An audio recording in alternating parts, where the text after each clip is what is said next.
Welcome to this week's episode of the Real Wealth Podcast. In this episode, we are going to be talking about the Scottish rental revolution. I'm joined by my business partner, Conar Tracey, and we're going to be talking about the massive opportunity there is in buy-to-let in Scotland. Now, Conar, welcome. Thanks, Alex. It's good to be back on. Looking forward to this one as well. And this is a topic today that is very close to our heart. We recently launched a webinar on the Scottish rental revolution. Our business has changed massively over the last year, all because of the economic environment that's been created in Scotland.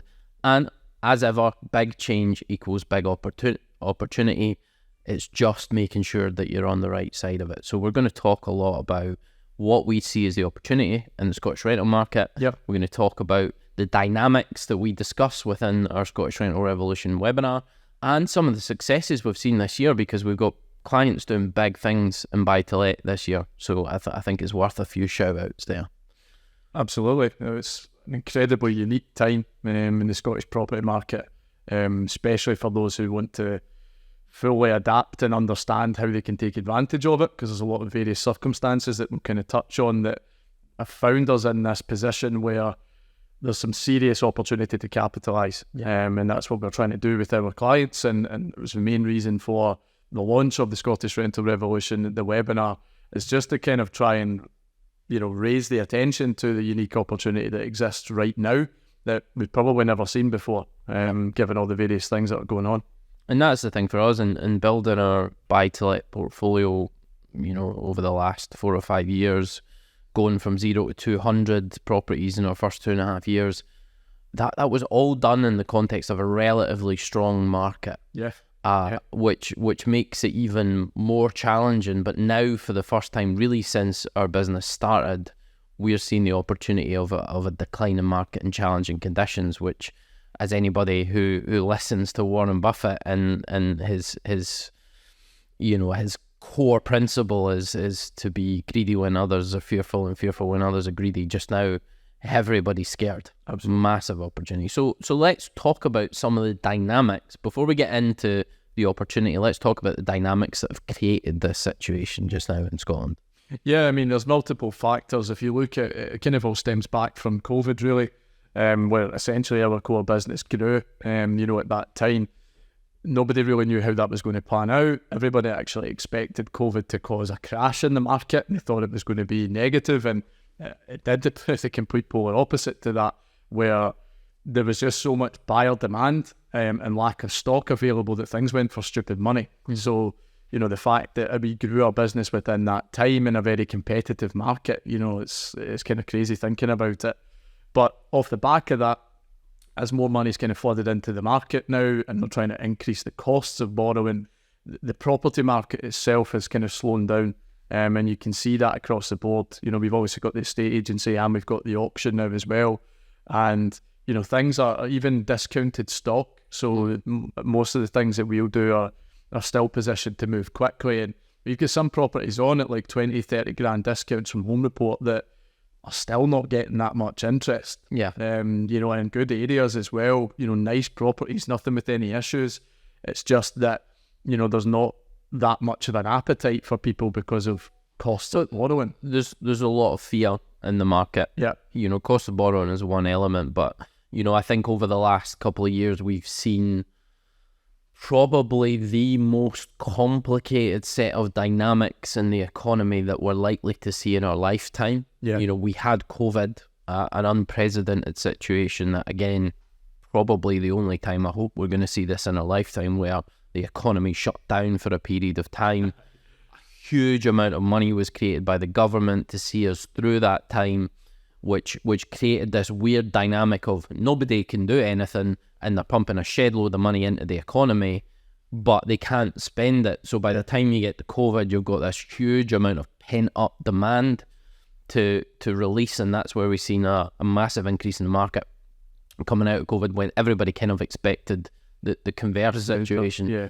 Added to that Brexit, we threw that in the mix during that period, which goes that actually gets missed a lot of the time, because I think, whether strategically or not, they used COVID to kind of mask how much of a disaster that whole Brexit situation ended up being.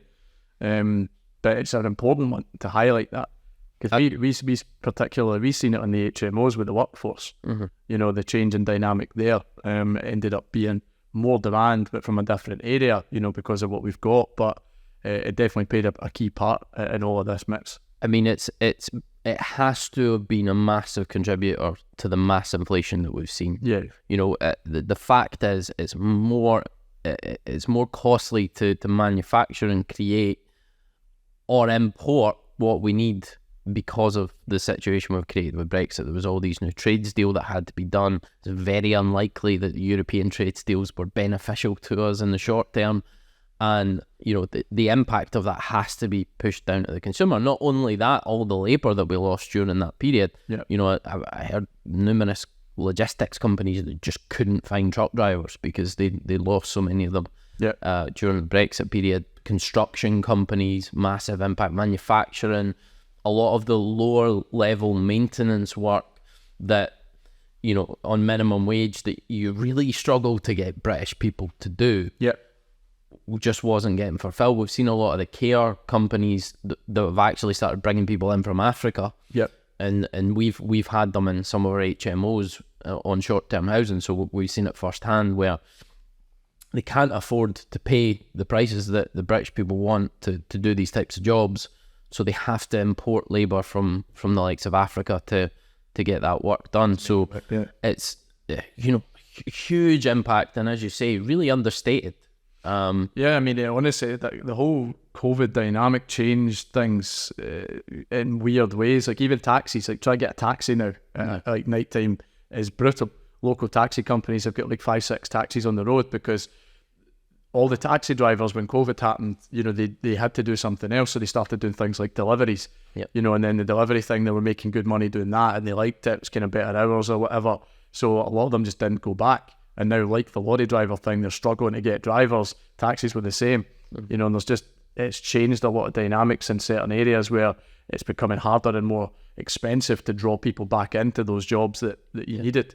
So 2 massive impacts on the economy. First COVID, then Brexit. And then just to add a third into the mix, we then had the Ukrainian war and the subsequent restrictions on Russia that were imposed, and the impact that had on utilities, energy prices, fuel prices, massive impact there again, and again a big driver behind a lot of the inflation that was seen. Yeah. And that's what a lot of people talk about, rising costs. Everybody thinks we're just talking about interest rates, but we're not. It's like literally everything is more expensive to do now. You know, and then you're getting regular reviews on your council tax, your gas and electricity bills, you know, your utilities are all up like significantly. The cost of the same goods that you were buying this time last year is more expensive. So it's all these costs which are putting a lot of strain on people, and the first thing that they often turn to is, well, we need to move and get a cheaper property.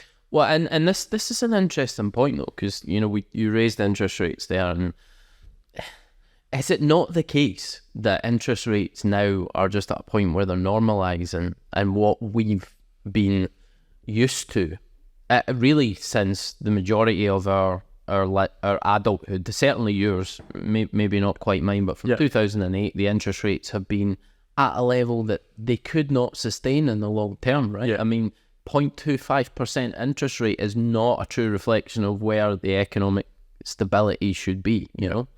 So, you know, that impact of 2008, they've created this artificial scenario that has led to significant increase in the property market over that time, but it was never sustainable in the long term, had to be normalised. And what you've had for a long time is people essentially living in houses that long term they couldn't afford because the interest rates had to go up.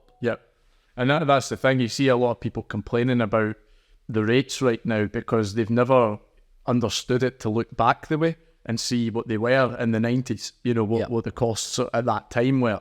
And they've only kind of just seen it and say, oh, I see a big, you know, spike in the cost right now. But it's normalising. You know, a couple of years ago, I took a mortgage out of my house and I fixed it at 3.04 for 5 years. And my parents were telling me that was expensive. And I was just like, you've not got a fucking clue what's coming. Like, you know, that wasn't expensive at all. But then I hear people think, what is actually, he's on like some like 1 point something. You know, and to him at that time, it probably seemed expensive for a fixed deal. But it's not. That was cheap. And the interesting onshoot, and I think the natural transition here now is to start talking about the impact of all of that onto the property market. Yeah.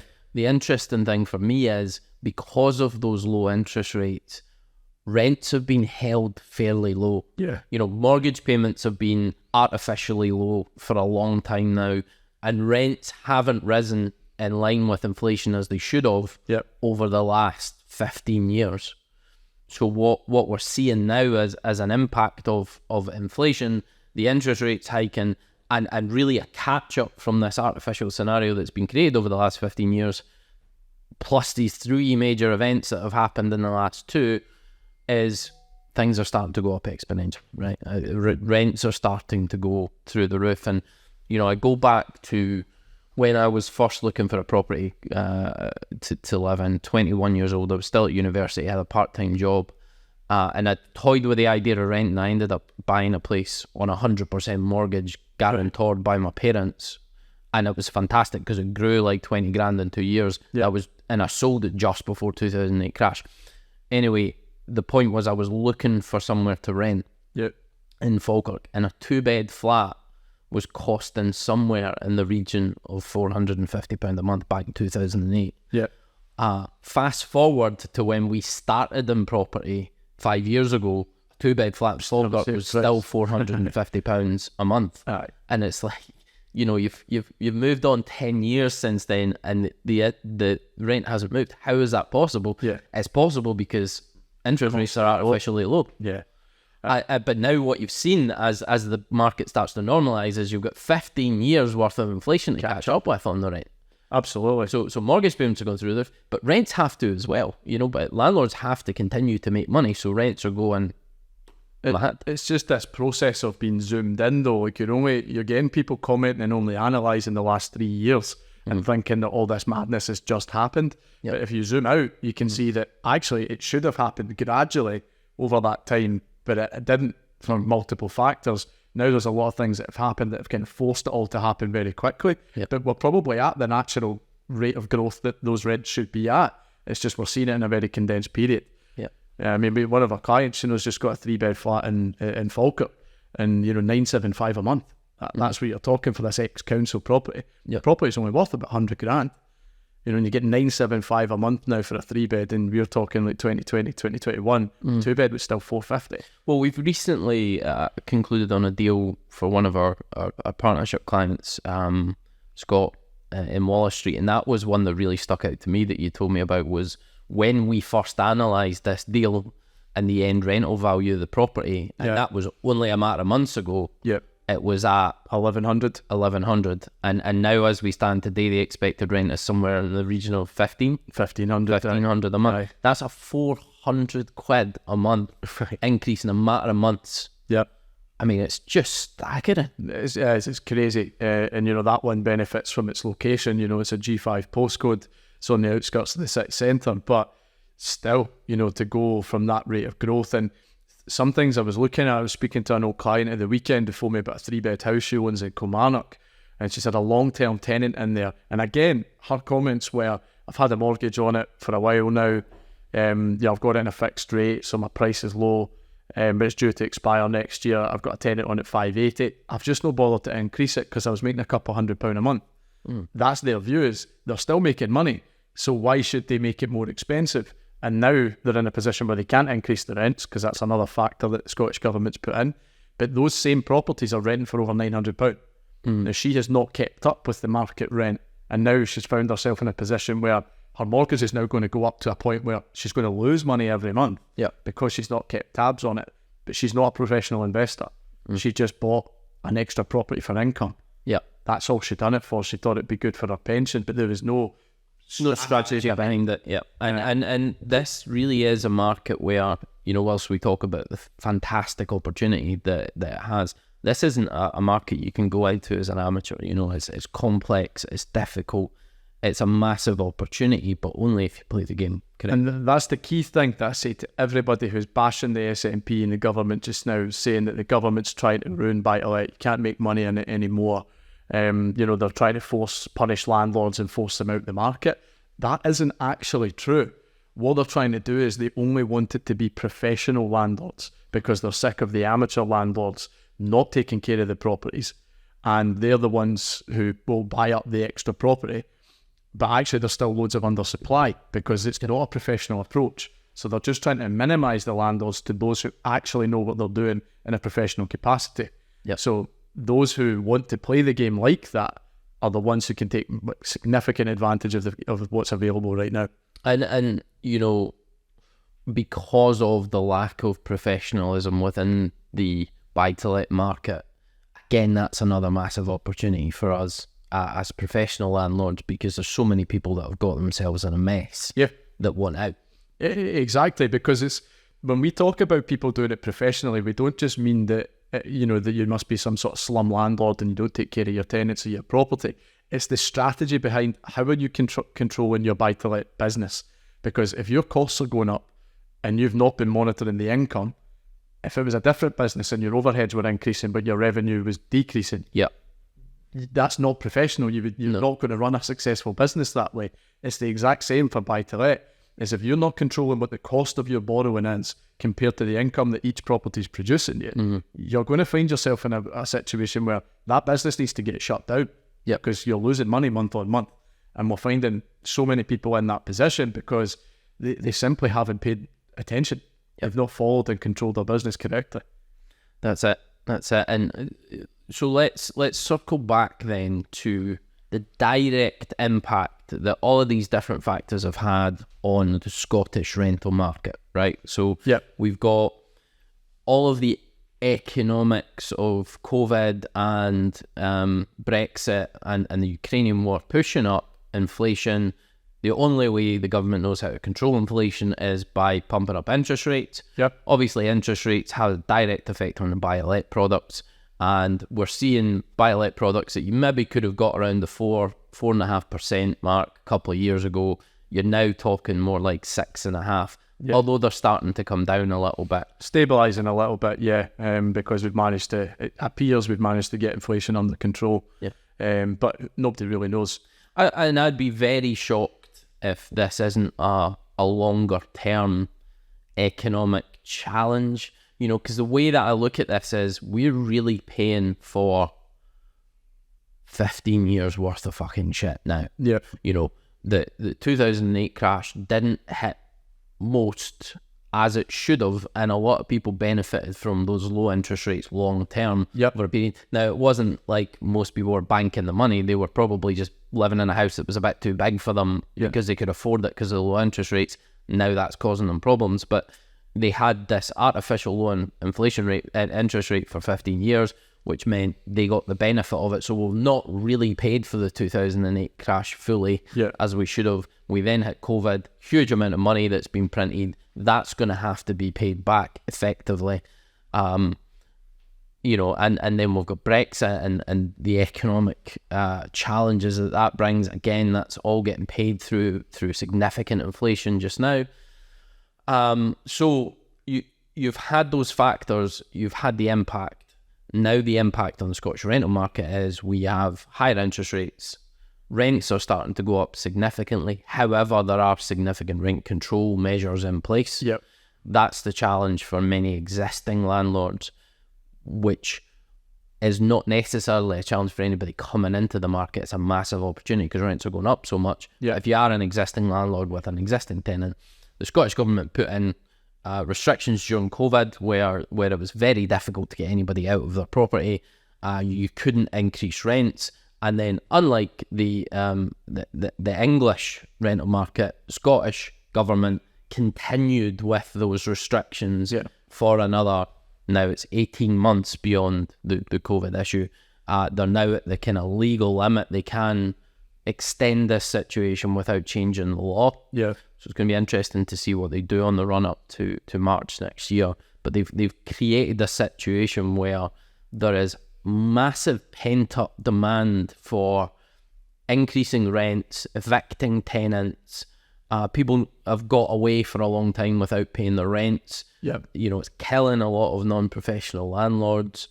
And now there is massive undersupply in the market of rental property because it's all tied up with these people that aren't even paying their rent and you can't get them out. So, you know, you've got a really different, interesting set of dynamics going on in the market.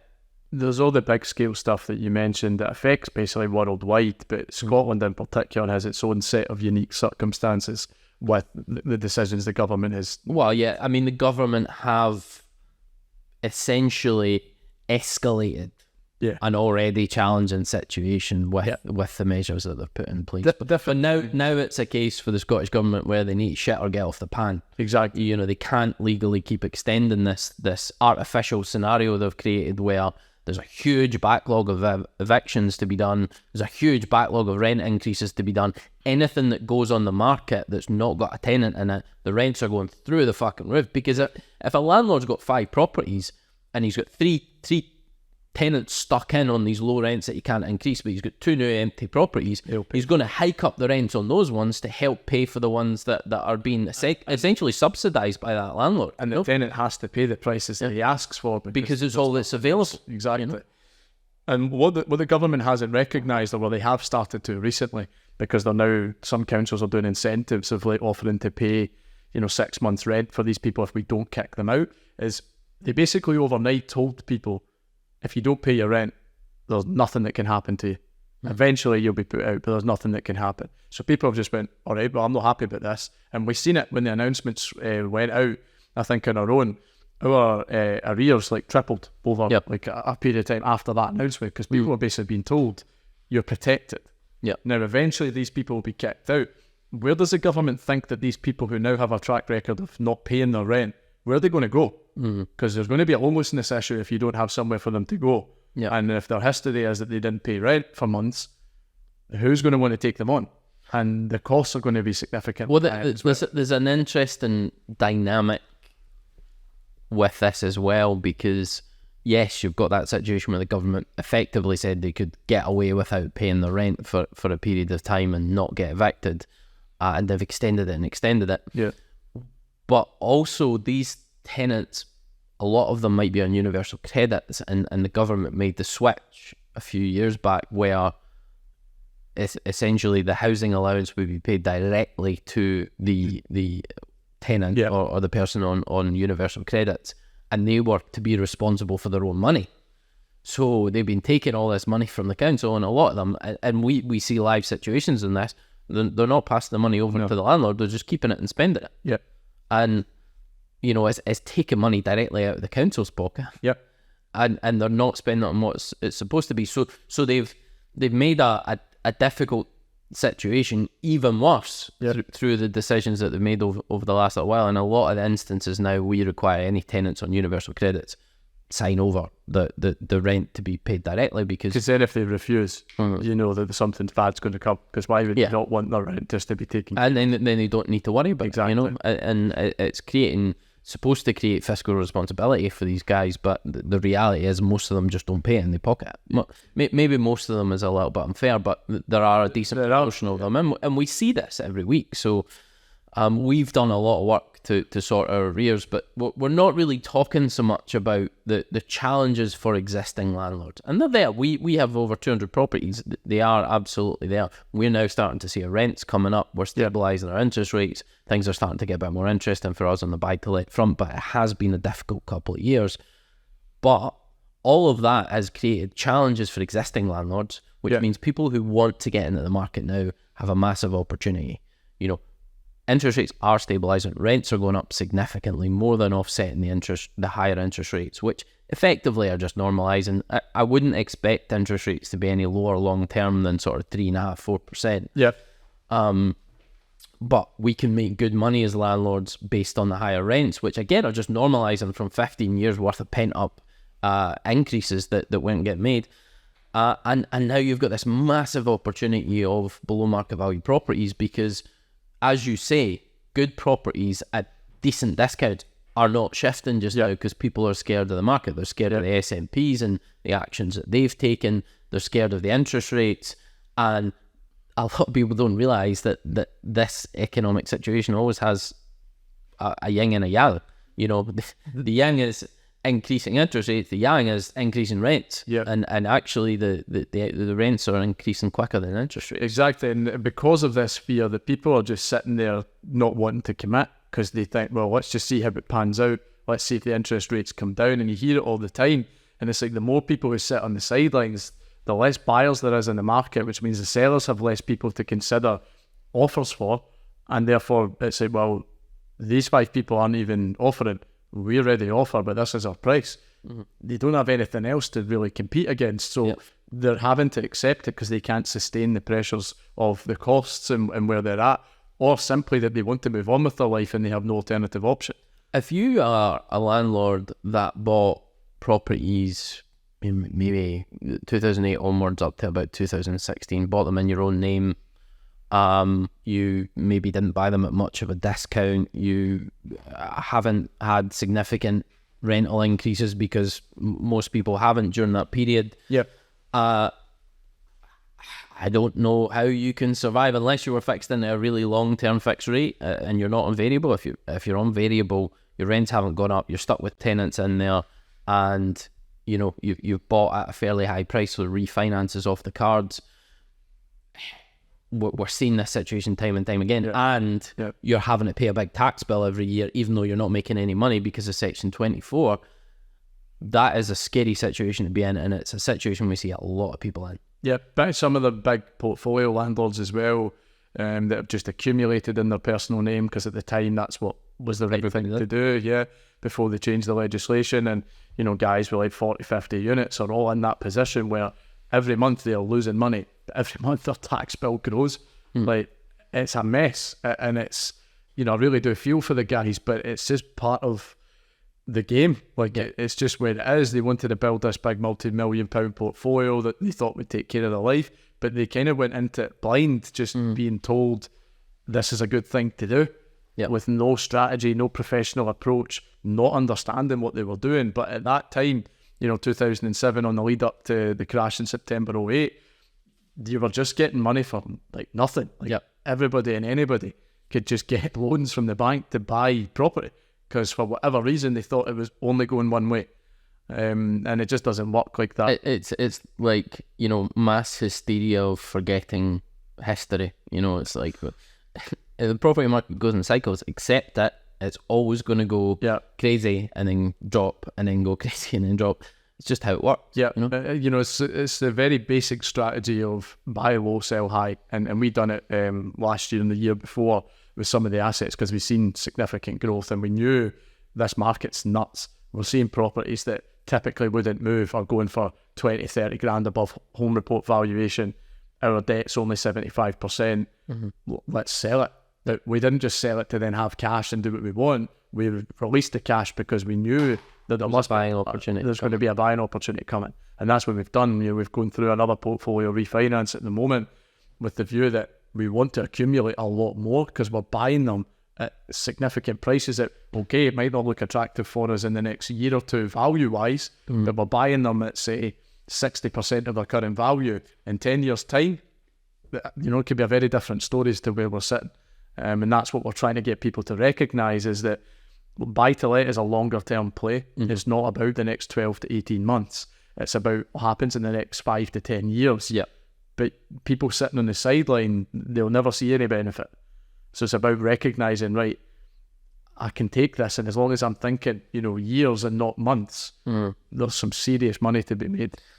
When we first started this business, this was the time we've been waiting for. You know, we managed to scale our portfolio through a relatively strong market because we were acquiring portfolios which are harder to sell. It's not mass market stuff. So that mass market hysteria of closing dates and 30-40% over home report doesn't happen at a portfolio level because you've got concentricity. The banks won't lend as much on it. You know, there's always a few angles to get a discount on a portfolio. That's how we managed to scale in a strong market. But now we're seeing a very, very weak market and economic conditions which are very challenging, leading to a massive opportunity within the Scottish rental market, right? Increasing rents, stabilising interest rates, huge amount of below market value opportunity, and massive demand for rent. rental properties. Yep. You know, I mean, anytime we've got a property going on the market, it's gone within a week because there's just huge demand. So really now is an incredible opportunity that we've not seen. This is our first market cycle. So it's really cool to see. Like, we put a few assets for sale a couple of years ago that flew out the door for way more than I thought they would.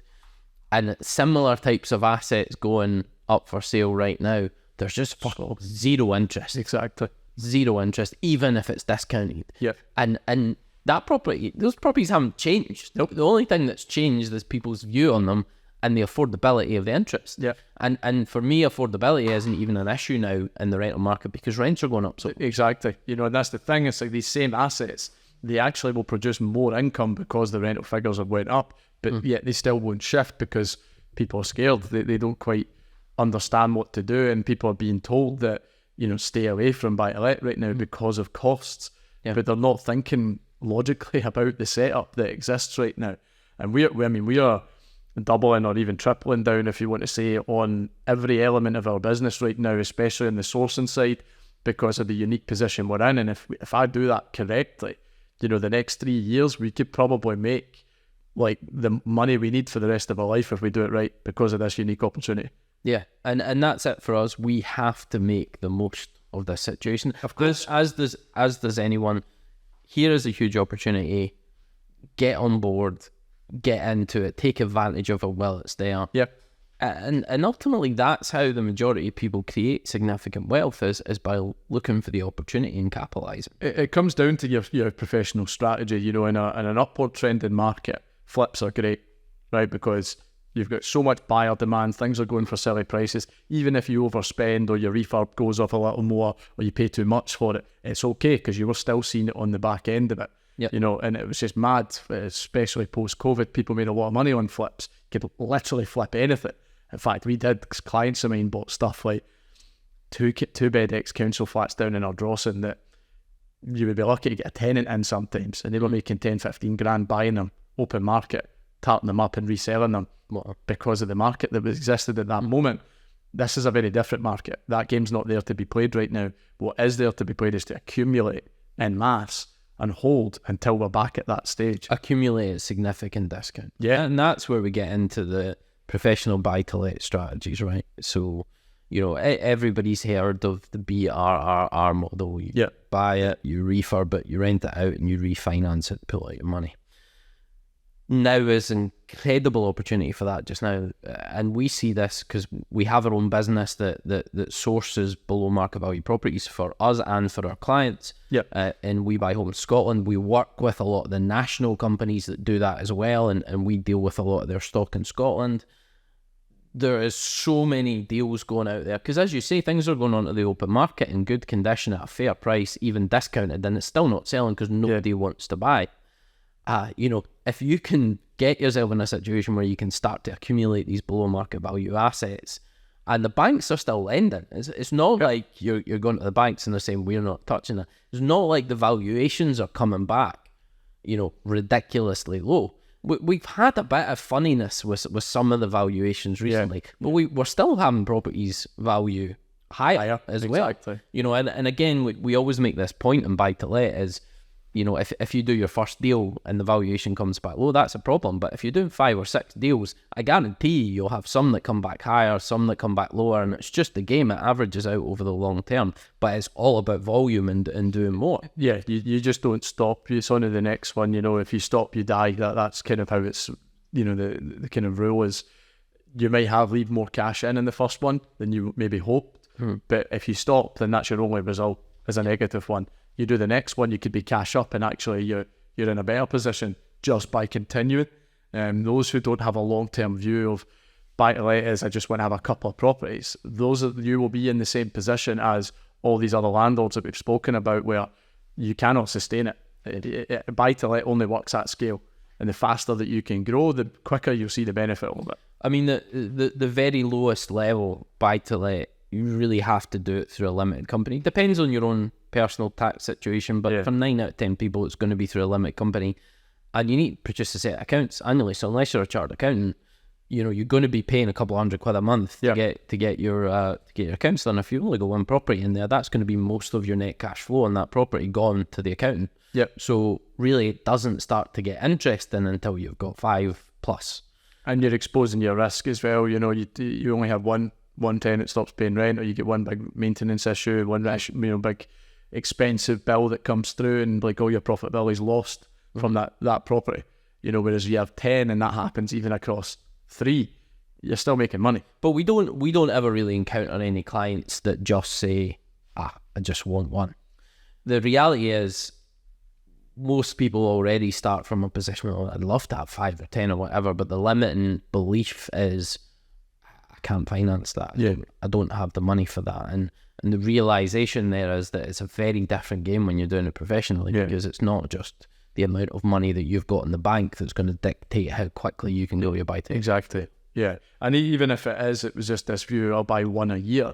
Okay. You buy one a year for the next 10 years, still end up in a significantly better position than 99% of the population in terms of your wealth position and your financial security.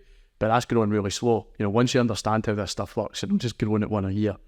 But yet so many people will sit there and they'll never own a second property. They'll never do that. And yet I'm challenged by that, and it's one of the reasons why we kind of launched our support to help people, is that it's really easy to actually do it. So it's kind of confuses me why so many people don't even explore it or look at it as some form of, it provides some kind of certainty and security that if employment, because of the same pressures the economy is under, your employed role disappears, your income doesn't, because you've built an asset base. And that goes for any asset, not just property, but property is one that will typically do well, and it's always in the top list of the wealthy as an asset base. And even if you dabble in other things, most people will have a mixture of property and stocks and shares or whatever. I remember looking years ago at the rich list, and I think it was in The Guardian, and it was what they did. And the majority of people at the top of the list were either in property or made their money elsewhere and then invested in property. Yeah. It's just a great way to put your money and grow it in the long term, because we talk a lot about, when we're doing investment reviews and sourcing deals for other clients, where you say, okay, this is how much money you have to put in, this is how much money you're going to get back at the point of refinance, this is how much money is left in that deal. Yeah. And usually that'll be anywhere from nothing to all money out to, maybe 5-10 grand left in the deal. But you're not even thinking, and you're looking at your net cash flow, and maybe that's 250, 300 quid a month.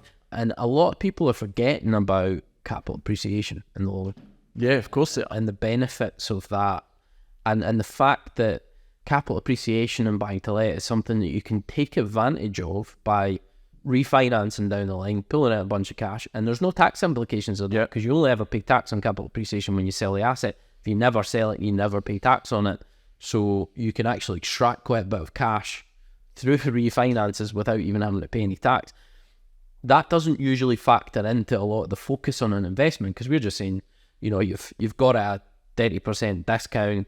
You've put 50 grand into it, you've got 40 back, you've got 10 grand left in the deal, you've got 250 quid, 300 quid a month net cash flow. Yep. Your money's paid back within a matter of years, and essentially thereafter you've got a free asset, but you've also created maybe 20 grand worth of equity into your business, and you're going to see capital appreciation, which historically has been about 6% year on year, even with relatively modest, small buy-to-let properties. Yeah, and that's the thing though, it's human behaviour for you to focus just on right now, which is why a lot of people are drawn to, these strategies like flips, where they're going to get the immediate cash and they can see, oh, this works. But then when you get the big tax bill through right off the back of it, it's like, oh, well, I never really made that much money out of it, but I still took me 12 months to realise and make that cash.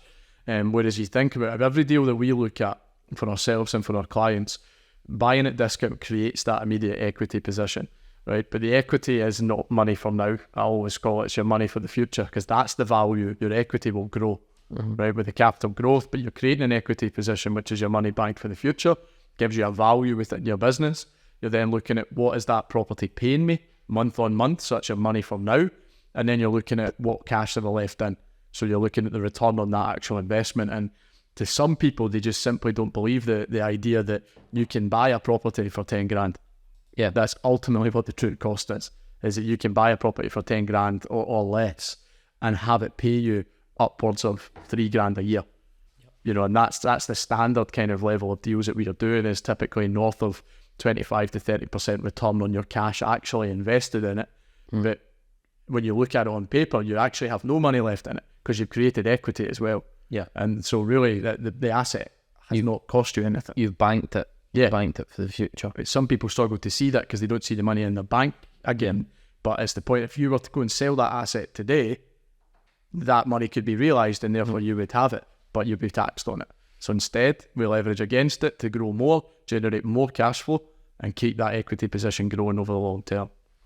So I've mentioned the fact that we are now, because of the market conditions, seeing an unrivaled level of below market value opportunity through our business, We Buy Homes Scotland. Yep. A huge amount of leads coming through, lots of below market value deals getting done for ourselves and for our training clients, and you know, including the portfolio stuff we've done over the last couple of months, as well as all the single deals that we've sourced for our clients. There must be we must be cracking on for close to 100 properties traded in the last 5 months. Easy. That's in the last 5 months, but we must be, if it's not there or more. Ryan actually asked me this question. He seen somebody had posted to say that they had sourced £20 million worth of property and they were meant to be quite a big hitter. And I made the point that we did £4.5 million worth of property in 1 month this year. Yeah.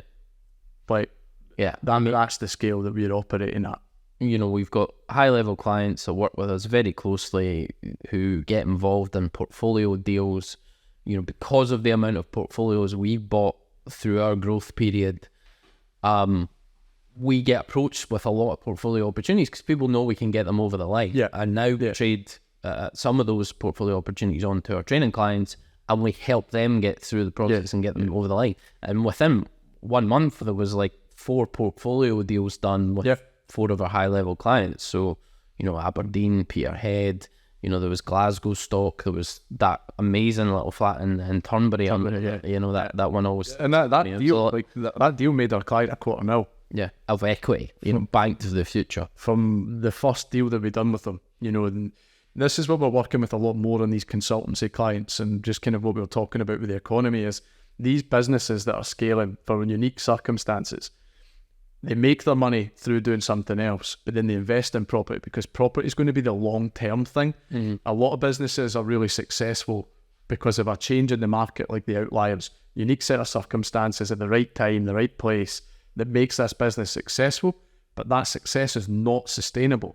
Therefore, they want to have a succession plan so that they can use that money they're making right now to build something that will last the time and that will be able to give them the life that they're now accustomed to. Yeah. And that's what a lot of our consultancy clients are finding themselves in, is they've got really good trading businesses now. They're making good money, and they want to make sure that they protect that money that they're making so that they can sell the business, chuck it, retire, whatever they want to do, but they built something that will see them through long term, through retirement. I think that's the interesting thing, and it's something that we've experienced ourselves over the last couple of years, is when you have a trading business, it's very difficult to create a passive situation where you can not really be involved in the day-to-day run of the business, but it ticks along, it makes good profitability. That is a really hard dynamic, especially with smaller businesses. You know, once you get to maybe 30, 40, 50 million, you have to have a major structure in place to get it. But, you know, when you're kind of operating at that 1 to 5 mil level, you know, you're not dealing with huge volumes of staff, huge structures. Yeah, really difficult to get it to a passive situation. And that's why you find a lot of business owners build it, scale it, sell it. And that means then you have to have some sort of longer term investments to repay. And for some people that'll be stocks and shares, although equivocally the return in the long term isn't going to be as good as what you can do in property if you do it professionally. And it's a similar situation for us. We are heavily involved in our trading businesses day in, day out. Yeah. But we don't take a lot of involvement day to day with our buy-to-let. It's fairly passive. You can get it to that point if you structure it in the right way. Yeah, definitely. And that's the kind of combination of what we're trying to do. And I guess when you're kind of looking at these, that we're this unique circumstance that we've got where we kind of grew this Scottish rental revolution idea from, is that we're scaling our team up massively in our trading businesses because of the opportunity. So we're actually creating employment, new opportunity for other people. We're educating those people on what's going on while they improve their income position to help us as we scale. And naturally, our trading businesses, we want them to be profitable. Of course we do. And maybe may or may not choose to use that profit to then scale more of our investments. It's unlikely that we wouldn't do that. Yeah. But the point is that we're doing it all, to make sense of every element.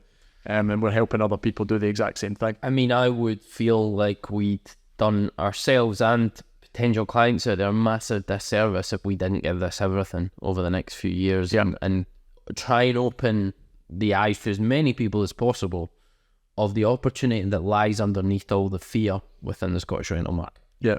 The Scottish government have created a mess. There's no doubt about that. There's with the restrictions that they've put in place, the eviction bans that they've put in, they have created a mess for a lot of people, both tenants and landlords. This isn't just the landlords, because the tenants might be reaping the benefits in the short term, but I guarantee it will cause them issues in the long term. Yeah. The thing is to be able to look beyond that and see the opportunity going forward if you do it right, if you do it professionally, if you avoid the pitfalls that most people make, and that we work very closely with our training clients to assure that they don't make those same mistakes. We've been there, we've done it 200 times over, and there's very few situations within the rental dynamics that we haven't had came across. Yeah, absolutely. And for those that kind of sitting there and they maybe don't understand property, they've heard about it, they probably heard all the negative connotations right now, but they might be sitting there thinking, well, I don't have the cash. If we flip that on its head and we discussed an idea that, let's say we had Rolexes that you could buy for £1,000 right now, are you telling me that you wouldn't find a way to get that £1,000 to buy the Rolex right now? Or we were selling Ferraris for £5,000, you would do something to find a way to get the £5,000 to buy that Ferrari, because that Ferrari's worth much more. That's where we're at right now, is we're able to buy the equivalent of that in property right now. And if you don't have the cash, you will do everything, or you should do everything, to figure out what strategies you can apply to get the cash so you can take advantage of the opportunity right now. I mean, that's what we help people do. Some of the discounts we're getting on properties just now are just staggering. Yeah. And it's not just in shit locations that some people might think as well. One in Bo'ness that we just done there, it was valued at 150 grand, secured it for 100 because it's got a tenant in there at 600 a month and it should be £1,000 a month. But it's a 30% discount on a 4-bedroom house that would sell in the open market day one at like that, 150k, because there's massive demand for that type of property. But the point is, you're buying it with a tenant in place. Okay, you're maybe not making money right now, but as that tenant moves on, then you cash in.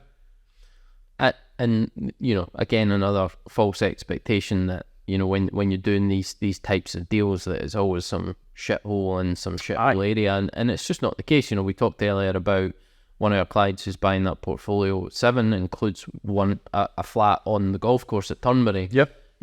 We talked about Scott at the start of the podcast, who's just bought a property in Glasgow in a G5 postcode, nice high-rise building, security, and again, massive discount on that property. Yeah, and he'll create like 30 grand of equity on that. His cash flow will be somewhere in the region of £600 a month, even on these higher rates that we're getting at the moment with the interest.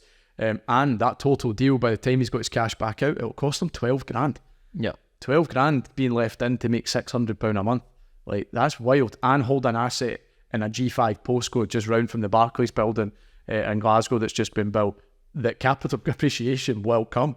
Yeah. And he's already buying 30 grand worth of equity. Yeah. And any capital appreciation going forward it's just.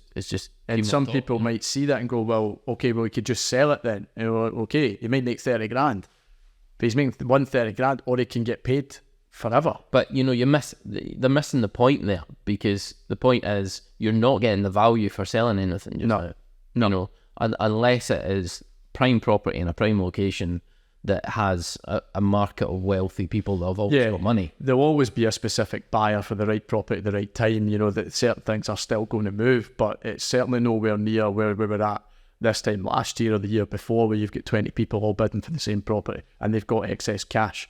That's not where we're at anymore. People are watching what they're doing with their money. They're being very picky with what they're buying, and therefore the rental side of that is that they don't have a choice because there's such a lack of supply, in which case you name your price and tenants are paying it. Your people are actually bidding for rentals. Yeah. You know, you're going on at maybe £900 a month and people are saying, I'll take it at £1,000 a month, just give me it. We've actually, and this is a funny switch that's happened, is, you know, when you send a surveyor in to do a refinance on a property, usually your main concern is what is the valuation coming back at. Yeah. And that hasn't been an issue for us recently. The valuations have been okay. They've been fine, kind of on par. But what we've found is that the values are not keeping up to date with the level that rents have gone up. So we actually had a loan recently where they were going to drop the amount they were lending. It was over 7 properties by 100 grand because they were saying the rents were something in the region of 15 grand a year lower than what we were actually achieving. So we said, no, we've got the tenancy agreements here. Look at them. They're much higher than what you're forecasting here. They wouldn't accept that. And then we had to go into appeal and show comparables, and those appeals have been held up now, thankfully. But that's the first time we've really come across that situation where, because rents are going up so quickly, the valuers maybe aren't keeping up to date with them. And if your debt service cover, i.e. you're not getting enough rent to cover the level of interest that they're going to charge on that loan, they're going to reduce the lending. Yeah. So your valuation can be spot on, and you're still not getting the level of lending that you expected because of your rents. The rents are there. It's just moving so quickly just now that the values are struggling to keep up. Exactly, and it's hard to find, you know, identical comparisons as well and look at it. Even we speak to some letting agents and they give us a price, and then we go on and we see, well, they're saying 700, but I'm on the market now and there's 5 properties that are all 2-bed flats round the corner or within a quarter mile, and they're all rented for 900. Mm-hmm. So we put ours up at 900 and all of a sudden it's occupied inside 2 days. Exactly. You know, so, and you know, this situation isn't going anywhere. Rents are going to continue to increase. I think at a rapid speed. The expectation is that interest rates should start to stabilise. I'm not saying they're not going to go up once or twice more, but you know, we had our first meeting in 14 consecutive meetings where they didn't increase the interest rate. So that's a good sign. You know, especially with inflation coming down. Let's see where that goes, but don't expect interest rates are going to go back to 0.25%. That was an unrealistic situation for a long period of time. But the point is, if we can make good money on a buy-to-let property now at 6% or 6.5%, rents are only going to keep going up. That level of debt you've got on that property doesn't, unless you refinance and get the benefit of a big chunk of cash coming out tax-free. You know, the situation just now is a phenomenal opportunity. If you're getting in from the ground, you're going to start structuring it professionally to make sure you're not getting hammered in tax. You're going to understand all the ins and outs of what you can do in terms of your rights as a landlord, structure it in the right way, get in with someone who can get you those below market value deals. That is 90% of what we do for our clients, is we get them the right deals. We do the refurbs for them. We help them get the finance exit strategy right. We support them through the whole process, and we make sure that they're executing the investment strategy the way they need to be to get the most equity out of it, the most cash flow out of it, and the best out of their investment in the long term. But if you can do that, there is unlikely to be a better opportunity than right now and within the next 12 years. I mean, your average cycle is normally about 12 years. We're not going to see this again for a long time. So if you're not thinking seriously about getting into buy-to-let just now, you're missing a huge opportunity. Yeah. I mean, all the clients coming in, we were talking about consultancy clients and successful trading businesses, but clients just getting started, no proper experience and no real capital behind them. We had one of our clients, Fraser. His first deal was a 2-bed flat in Afton Road in Cumbernauld, which we secured for less than 40 grand. Has an existing tenant, I think she's paying $390 a month just now, should be up at $650 for this 2-bed flat in Cumbernauld now. But those properties are selling on the open market for 80 grand. Yeah. He's bought it at half its value because he was willing to take it with the tenant. Now that tenant's actually now looking to move on.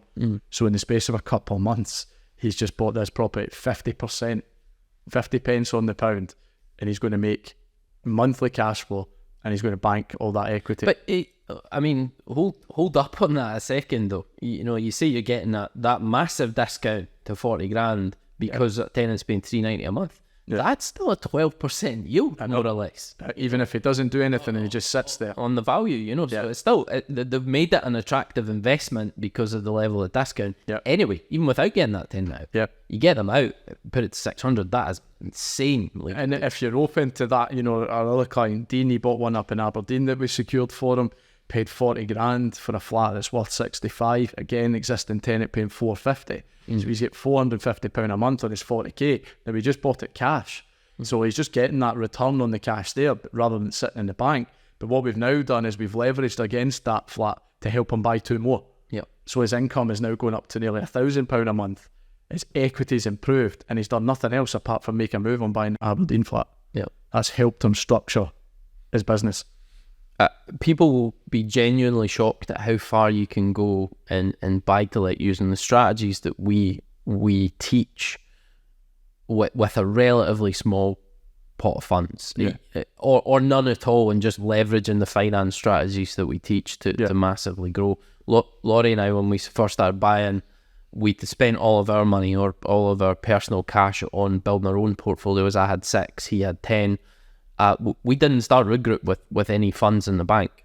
We had to find investors. We had to use the financial strategies that we teach. So, we're coming from a position of having built $13.5 million I'm in America. £13.5 million worth of assets off the back of very little cash to start with, and raising private investor finance, as well as SaaS financing, as well as credit card strategies, as well as highly leveraged acquisition finance.